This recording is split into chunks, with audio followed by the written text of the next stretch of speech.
नमस्कार दोस्तों। उत्तर प्रदेश पुलिस में रेडियो ऑपरेटर्स की भर्ती आ चुकी है। जैसा कि आप इस विज्ञापन में देख सकते हैं, उत्तर प्रदेश पुलिस रेडियो में सहायक परिचालक के पदों पर सीधी भर्ती 2022। तो इसमें देखते हैं अनारक्षित कैटेगरी के लिए हैं 552 पोस्ट और आर्थिक रूप से कमजोर वर्ग ईडब्ल्यूएस के लिए 137 पद हैं। अन्य पिछड़ा वर्ग के लिए 370 हैं। ओबीसी के लिए, शेड्यूल्ड कास्ट के लिए 288 पद हैं और अनुसूचित जनजाति के लिए 27 पद हैं। तो सहायक परिचालक के लिए टोटल हैं 1374 पोस्ट। ये सिर्फ सहायक परिचालक के लिए हैं। इसके अलावा कर्मशाला कर्मचारी के भी कुछ पद हैं और प्रधान परिचालक के भी कुछ पद हैं। इसमें देखिए, सीधी भर्ती में जो आपको हॉरिजॉन्टल आरक्षण मिलना है वो इस तरह है कि स्वतंत्रता संग्राम सेनानी के आश्रितों को 27 पद हैं और भूतपूर्व सैनिक के लिए 68 पद हैं। महिलाओं के लिए 274 पद हैं। इसके अलावा आप इसमें आगे देख सकते हैं कि इसमें प्रथम परीक्षा के पूर्व किसी भी समय रिक्तियों की संख्या परिवर्तित हो सकती है। मतलब यह हर भर्ती में होता है कि संख्या बढ़ाई या घटाई जा सकती है। अब सबसे इम्पोर्टेंट बात आती है कि इसके एप्लीकेशंस कब से मांगे गए हैं। तो पंजीकरण आरंभ होने की तिथि जो है वो है 20 जनवरी 2022। तो 20 जनवरी से आपका जो फॉर्म भरना स्टार्ट हो जाएगा और इसकी जो लास्ट डेट है वो है 28 फरवरी 2022। इसके लिए आपको पूरा 1 महीना 8 दिन का समय दिया जा रहा है। आपका जो फॉर्म भरने की तारीख वो 20 जनवरी 2022 से शुरू होकर 28 फरवरी 2022 तक चलेगी और इसके लिए जो आवेदन शुल्क लिया जाएगा वो है 400 रुपये। इसके लिए आपको 400 रुपये की फीस जमा करनी होगी और इसके लिए देखते हैं एलिजिबिलिटी कितनी है। तो जैसा कि मैंने अपनी पुरानी वीडियो में आपको पहले बता रखा है कि भारत में विधि द्वारा स्थापित बोर्ड से भौतिकी एवं गणित विषयों सहित इंटरमीडिएट परीक्षा प्राप्त की हो। तो आपका इसमें साइंस और मैथ के साथ पीसीएम से इंटरमीडिएट होना चाहिए और इसमें आपको प्रायोरिटी तब मिलेगी जब आपने डोए के नाइलेट सोसाइटी से ओ लेवल कर रखा हो, न्यूनतम 2 वर्ष सेना में प्रादेशिक सेना में काम किया हो या एनसीसी बी सर्टिफिकेट हो। ये तीनों चीज़ें होने पर आपको अधिमानी अर्हता यानी आपको प्रायोरिटी मिलेगी। अब बात करते हैं इसकी एज लिमिट के बारे में। इसमें अभ्यर्थी ने दिनांक 1 जुलाई 2022 को 18 वर्ष की आयु प्राप्त कर ली हो और मैक्सिमम 22 वर्ष हो। और इसमें आगे ये भी कहा गया है कि अभ्यर्थी का जन्म 1 जुलाई 2000 से पूर्व तथा 1 जुलाई 2004 के बाद ना हुआ हो, परंतु यह कि अनुसूचित जाति, अनुसूचित जनजाति और ऐसी अन्य श्रेणियों के अभ्यर्थियों की दशा में उच्चतर आयु सीमा उतने वर्ष अधिक होगी जितनी रिक्तियों की अधिसूचना में लागू हो। तो मतलब इसमें अनुसूचित जाति और जनजातियों को भी एज में रिलैक्सेशन मिलेगा और इसमें बाकी सब बात कही गई हैं। इसके बाद देखते हैं शारीरिक स्वस्थता के बारे में। भर्ती प्रक्रिया, इसमें यह चयन उत्तर प्रदेश पुलिस रेडियो अधीनस्थ सेवा नियमावली 2015 के तहत की जाएगी। अब बात करते हैं इसकी ऑनलाइन लिखित परीक्षा के बारे में। तो इसमें आपके टोटल 4 सब्जेक्ट हैं। सामान्य हिंदी के 100 अंक, विज्ञान सामान्य ज्ञान के 100 अंक और संख्यात्मक एवं मानसिक योग्यता परीक्षा मैथमेटिक्स के 100 अंक और मानसिक अभिरुचि परीक्षा, बुद्धि लब्धि परीक्षा, तार्किक परीक्षा रीजनिंग के 100 अंक। तो टोटल आपके 400 अंकों की ऑनलाइन परीक्षा होगी। तो इसमें आपकी ऑनलाइन परीक्षा होगी 400 अंकों की। समय मिलेगा आपको 2.5 घंटे का, 2 घंटा 30 मिनट। अभ्यर्थियों की संख्या के अनुसार ऑनलाइन लिखित परीक्षा एक ही तिथि को एक से अधिक पालियों में अथवा एक से अधिक तिथियों में होगी। इसलिए इसमें आपका जो कहा गया है कि इसमें नॉर्मलाइजेशन भी किया जाएगा, प्रसामान्यीकरण, यानी इसमें नॉर्मलाइजेशन भी लागू होगा। ऑनलाइन लिखित परीक्षा के प्रत्येक विषय में 50% अंक प्राप्त करने में विफल रहने वाले अभ्यर्थी भर्ती के लिए पात्र नहीं होंगे। तो इसमें आप ध्यान रखिए कि इसमें सेक्शनल कट ऑफ भी लागू है। और कितनी सेक्शनल कट ऑफ है? ये है 50%। इसका मतलब ये है कि आपके जैसे 4 सब्जेक्ट हैं तो 4 सब्जेक्ट जो है, मैथ में भी आपको 50% लाना है, रीजनिंग में भी 50% लाना है, हिंदी में भी 50% लाना है, जीके में भी 50% लाना है। प्रत्येक सब्जेक्ट में 50% भी लाना है और ओवरऑल कट ऑफ को भी आपको क्लियर करना होगा। तो ये सब बातें मैंने अपनी पिछली वीडियो में आपको बता रखी है। आप चाहें तो हमारे डिस्क्रिप्शन बॉक्स में जाकर हमारी पिछली वीडियो रेडियो वायरलेस की देख सकते हैं। और इसमें चारों विषयों के नॉर्मलाइजेशन होगा। ऑनलाइन लिखित परीक्षा का पाठ्यक्रम परिशिष्ट 1 पर दिया गया है। तो इसके लिए आपको नॉर्मलाइजेशन होगा और इसमें दिया गया है शारीरिक मानक परीक्षण के मानक, मतलब कि आपका जो डीवीपीएसटी होगा वो कैसे होगा।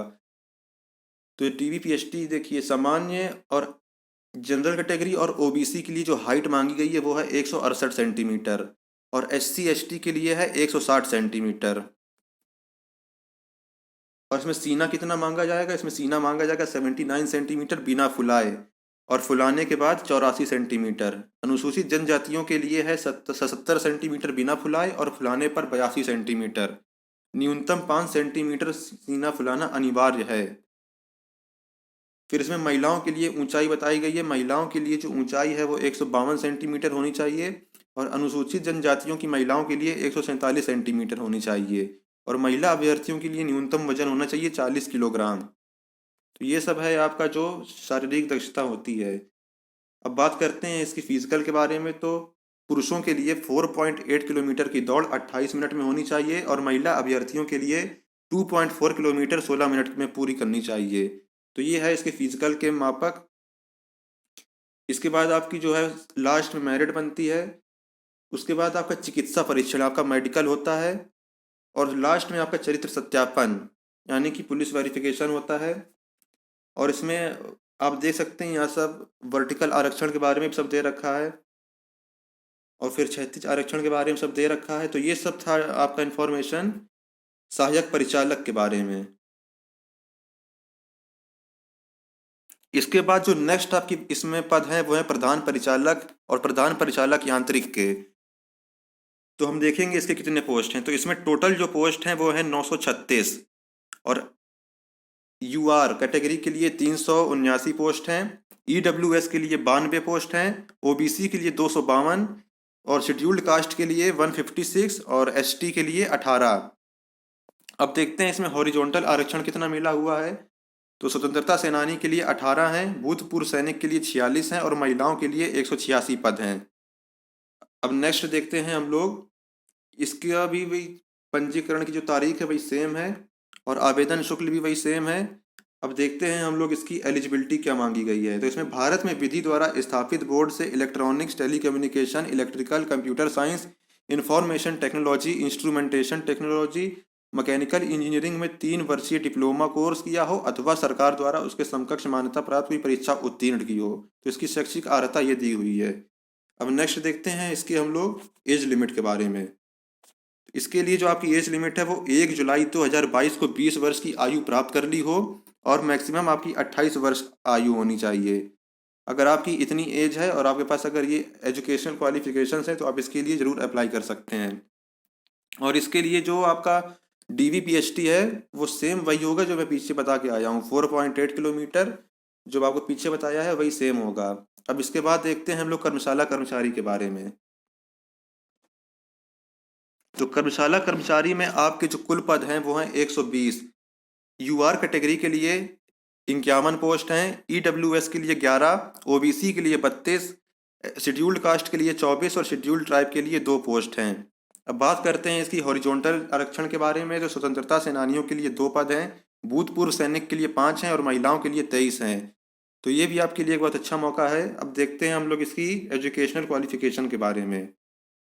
तो इसकी जो एजुकेशनल क्वालिफिकेशन है, भारत में विधि द्वारा स्थापित बोर्ड से हाई स्कूल परीक्षा या सरकार द्वारा मान्यता प्राप्त कोई समकक्ष परीक्षा उत्तीर्ण की हो, अथवा किसी सरकार द्वारा मान्यता प्राप्त औद्योगिक प्रशिक्षण संस्थान से electronics, telecommunication, electrical, computer science, information technology, radio and television, electric supply and manufacturing, refrigeration, mechanic instrumentation, mechanic, electronics, computer operator एवं प्रोग्रामिंग असिस्टेंट ट्रेड में प्रमाण पत्र परीक्षा पाठ्यक्रम उत्तीर्ण किया हो, या सरकार द्वारा उसके समकक्ष मान्यता प्राप्त कोई परीक्षा उत्तीर्ण की हो। तो इसके लिए आपके लिए ये सब एजुकेशन क्वालिफिकेशन है। अब देखते हैं इसमें एज कितनी मांगी जाएगी। इसमें जो एज है 1 जुलाई 2022 को 20 वर्ष की आयु प्राप्त कर ली हो, और 28 वर्ष से अधिक आयु का ना हो। तो मैक्सिमम जो है 28 है, और मिनिमम आपकी 20 वर्ष की एज मांगी गई है। और इसमें जो आपका DVPST है वो भी सेम होगा, और जो आपका फिजिकल है वो सेम होगा, बाकी सारा प्रोसेस सेम होगा। तो ये सब जो आपकी 3 वैकेंसी आई हुई हैं उत्तर प्रदेश पुलिस रेडियो शाखा में, इसके लिए आप अप्लाई कर सकते हैं। और मैंने अपनी पिछली वीडियोस में भी आपको बता रखा है कि उत्तर प्रदेश पुलिस रेडियो शाखा में भर्ती आनी थी। तो मैं अपनी उस वीडियो का लिंक डिस्क्रिप्शन में डाल दूंगा, आप उस वीडियो को जाकर देख सकते हैं, आपको इसके बारे में बहुत सी जानकारी प्राप्त हो जाएगी। अगर आपको इसको डिटेल में पढ़ना हो तो आप उत्तर प्रदेश पुलिस की वेबसाइट पर आकर देख सकते हैं। या आज की तारीख में नोटिस भी पड़ी हुई हैं, 3 अलग अलग पोस्ट के लिए अलग अलग नोटिस पड़ी हुई हैं, आप यहाँ पर आकर इसको देख सकते हैं। तो दोस्तों, अगर वीडियो आपको अच्छा लगा हो तो प्लीज़ हमारे चैनल को सब्सक्राइब कर लीजिए, वीडियो को लाइक और शेयर कर लीजिए। वीडियो पूरा देखने के लिए आपका धन्यवाद।